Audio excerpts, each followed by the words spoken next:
शिरपूर तालुक्यातील दहिवत पोलीस मदत केंद्रातील कर्मचारी आज दुपारी मुंबई आग्रा महामार्ग क्रमांक 3 वर पेट्रोलिंग करत असताना पोलीस व्हॅनचा भीषण अपघात झालाय। या अपघातात एक पोलीस कर्मचाऱ्याचा मृत्यू झाला असून 2 गंभीर जखमी झालेत।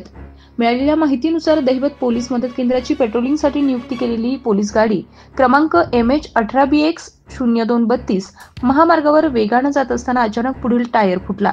त्यामुळे वाहन चालकाचं नियंत्रण सुटलं आणि गाडी रस्त्याच्या कडेला पलटी झाली। अपघात इतका भीषण होता की वाहनातील पोलीस कर्मचारी गंभीर जखमी झाले।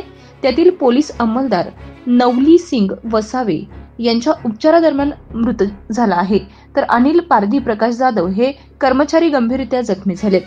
जखमींना स्थानिकांनी तातडीनं शिरपूर उपजिल्हा रुग्णालयात दाखल केलं होतं, मात्र प्रकृती चिंताजनक असल्यानं त्यांना त्वरित धुळे जिल्हा रुग्णालयात हलवण्यात आलंय। या अपघातामुळे पोलीस विभागात हळहळ व्यक्त होत आहे। दरम्यान सरकारी गाड्यांचा दुरुस्ती, देखभाल आणि दर्जाहीन टायरसारख्या समस्या पुन्हा एकदा ऐरणीवर आल्यात। पोलीस कर्मचाऱ्यांच्या जीवाशी थेट संबंध असलेल्या या वाहनांबाबत प्रशासनाने काटेकोर उपाययोजना करणं गरजेचं असल्याची मागणी होत आहे।